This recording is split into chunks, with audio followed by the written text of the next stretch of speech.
A young woman named Noah takes in the sights of her city for one of the last times. Her mother Ella met a wealthy Inuit man, William, and they're moving across the Atlantic to fulfill the fairy tale. Back home, a garage sale is in full swing. Noah's best friend Haley and boyfriend Dan help her purge her things. He assures her he's totally up for a long-distance relationship, but says it'll be hard, just like him. Ella and Noah touch down in London. They arrive at an obscenely large mansion where William warmly greets them. "Oh, I was expecting a whitey. Get it, sis."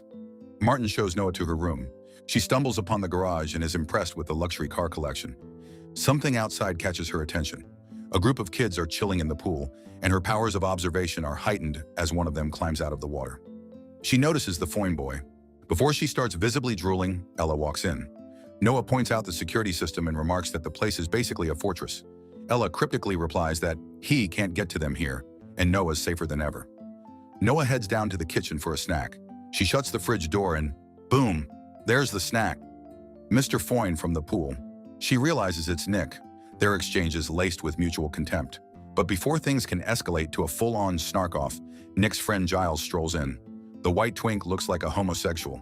The new siblings agree it's best to stay out of each other's way. Back in her room, Noah sends Dan a voice message while getting ready for the gala. When she's finally dressed, she heads downstairs. Nick stares, then slaps a fresh coat of rudeness over his stunned silence. At the venue, Noah watches Nick, who is clearly not allergic to the spotlight, and notices his arm around a woman.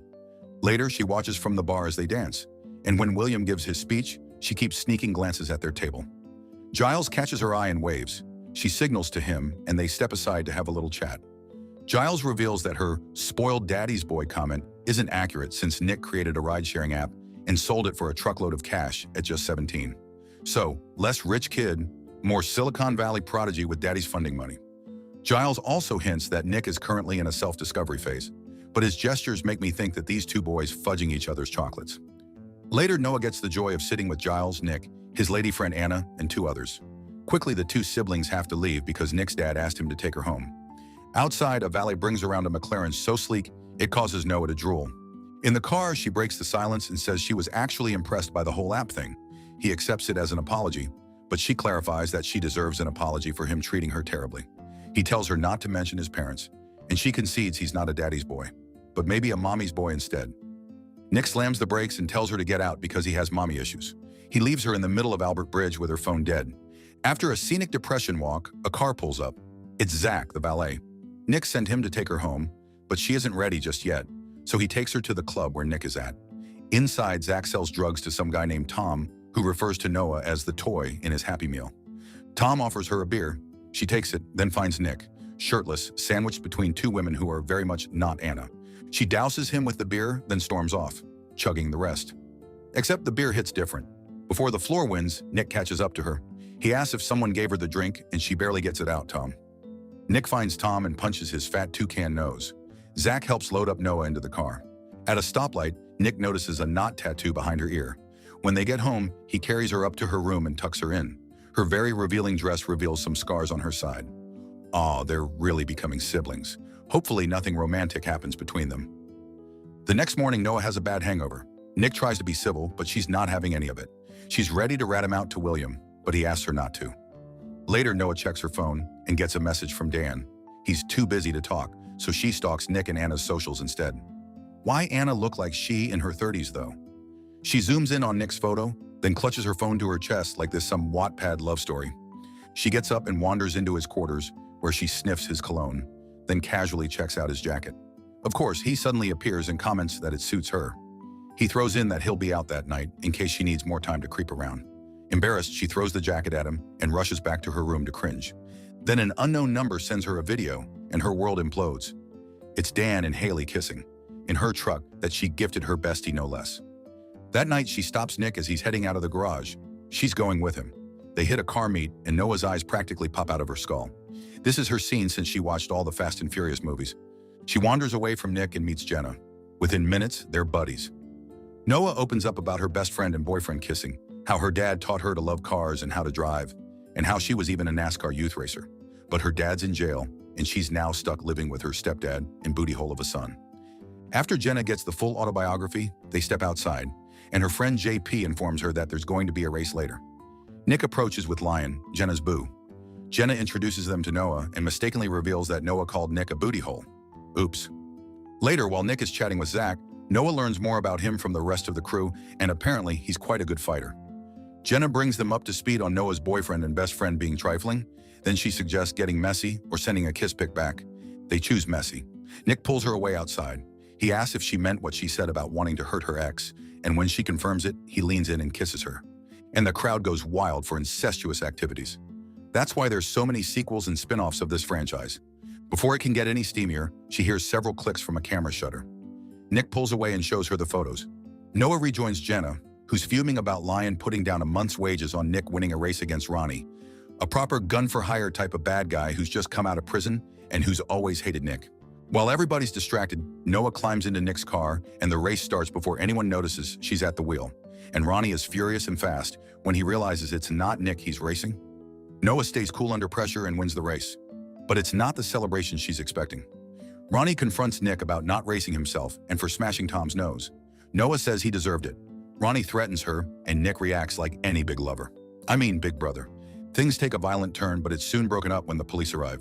Before leaving, Ronnie challenges Nick to a fight. In the chaos, Noah gets hit with a panic attack, and Nick drags her out of there and back home. Noah notices they both have the same knot tattoo, and Nick admits he's already seen hers. They finally manage to have a decent conversation, and Noah asks Nick not to fight Ronnie.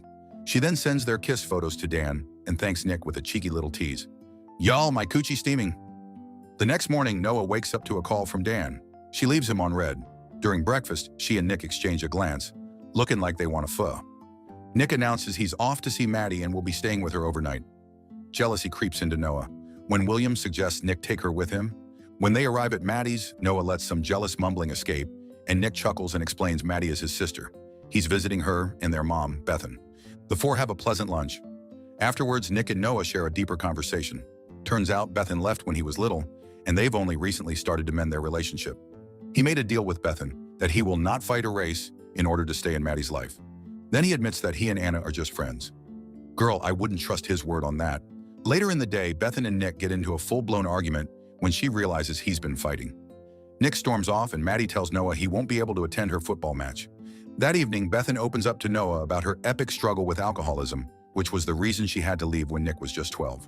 And he dealt with his feelings by racing and fighting. When Nick returns home, he and Noah get intimate in the kitchen. But just when things are about to get steamy, Maddie calls for Noah.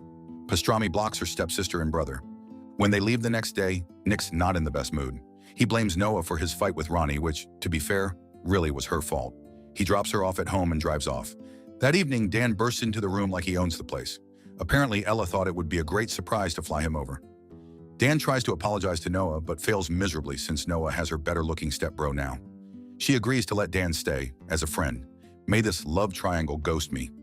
The next morning, Nick walks into the dining room just as Dan leans in to kiss Noah on the cheek. Dan cheerfully introduces himself, but gets hit with the coldest shoulder ever.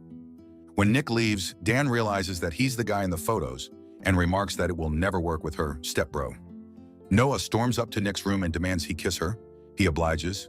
Her body's so teased she got the British coming. Once he's wrapped around her little finger, she tells him to make Dan leave. Nick offers Dan $1,000 and the lowlife asks for $1,500. Nick agrees, and that evening, he sees him to the car. Dan says their relationship is the stuff of laundry fantasies. It earns him a fist to the face. With that problem solved, Nick goes up to Noah and presents her with a bag of Dan's movie-themed shirts, and they have fun throwing them into the fire. Nick excuses himself for a while, and as soon as he's out of the room, his phone starts vibrating. Noah sees messages from Lion about the venue for the fight. Later, Noah and Jenna arrive at the scene. Just as the fight is about to start, Noah's spidey senses tingle. She looks around, but doesn't notice the shadowy figure lurking, so she brushes it off. The fight begins and brings on the first waves of a panic attack. Nick gains the upper hand, but before he can finish Ronnie off, Noah struggles to stay calm and tells Jenna she has to go. She mumbles that Nick is never going to get to see Maddie again, then leaves. Nick demands to know what she said. Lion tells him it was something about Maddie. He comes to his senses and walks away from the fight. But Ronnie hasn't had enough of a beating yet and chases after him with his goons. They rough him up, then take his keys and the McLaren. All the while, a sus old man watches. The next day is Nick's birthday, and Noah has a big surprise for him. They go to the pool at first, and he gives her a fistful underwater. Before he goes in deeper, Ella walks in on them, but doesn't catch them. Afterwards, she takes him to Brands Hatch for a private race, which she wins. On the way home, she gives him a consolation prize, a tiny model of his McLaren. He admits the McLaren was his favorite car, But he can't go to the police because you do not talk about Fight Club. When they stop for gas, they're ambushed by Ronnie and his thugs, and the sus old man. But they manage to get away. They put it behind them and leave for Ibiza, where they took a pill. Jenna and Lion joins them there. But the party mood fizzles that evening when someone dances too close to Noah for Nick's liking. He makes his way to the dance floor and smashes the poor guy's face. They get kicked out of the club, and Noah tells Nick that he represents everything she's been running from. Back in London, things are as cold as expected. Noah and Nick stay out of each other's way. Noah and Jenna attend a party at Anna's house, but Anna and her posse aren't thrilled that Giles invited them. They lock Noah in a closet and she panics. I swear Anna has to be in her 30s. Nick goes upstairs to look for her and hears her screams and banging. He yells at the girls to give him the key and unlocks it. They leave the party with everyone staring. Back home, Noah opens up about the horrifying story of her physically abusive father's drinking and drug problems, which led to her testifying against him, sending him to jail. This gets them hot and bothered for some reason, and he eats her out while she tosses his salad. The next few days are a perfect little paradise. Family dinners, exchanged glances, stolen moments. But the peace is suddenly shattered when a car alarm goes off in the garage. Martin investigates and finds Lion badly beaten up, bound and gagged. My literal fantasy, though. By daylight, the place is swarming with police and paramedics. Jenna hops in the ambulance with Lion while security takes Ella and Noah to a hotel. Meanwhile, William and Nick stay behind to talk with Detective Sato, and William drops the bombshell. They think the attack was by Travis McKay, Noah's father. Nick doesn't believe it. Turns out Ronnie was hired by Travis. They show him a picture of the sus old man, and he immediately realizes the attack on Lion was intended to smoke them out. He freaks and tries to call Noah, but it's too late. As she steps into the hotel lift, Ronnie squeezes in and takes her to her father. William gets a call from an unknown number. It's Travis on the other end, demanding $1 million in ransom. In this economy, $1 million ain't shh. Nick gets into his car. He gets an idea. He calls William, tells him the McLaren has a tracker, and sends him the address. But he isn't waiting for backup. He drives off on his own. He arrives at the airstrip where Noah's being held. Out of nowhere, Ronnie attacks him and stabs him in the gut. But he manages to grab a metal rod and knock Ronnie out. Travis fires some bullets in Nick's direction to discourage him from coming closer. Then he forces Noah behind the wheel of the McLaren. Nick jumps into his Nissan, chases them. Noah's too fast for him, and slowing down isn't an option at gunpoint. Nick takes a shortcut and blocks off their path. Noah is going too fast to swerve away and crashes into him. As they all pull themselves out of the wreckage, the police arrive. Noah escapes from Travis' grasp and runs towards Nick. Suddenly, a gunshot rings out. She turns around to see the police have taken Travis down before he could shoot her, but her relief is short-lived. She turns her attention to Nick and sees his injury. He loses consciousness as she desperately screams for help. 6 weeks later, everything's finally settled down. They're all lounging by the pool. Nick has recovered, although there's a very noticeable battle scar on his abdomen, but it makes him foiner. There's a sudden downpour and everyone else dashes into the house while Nick and Noah linger in the pool. William thinks their kids might be breaking each other's back, but Ella laughs it off, so the two continue being in denial.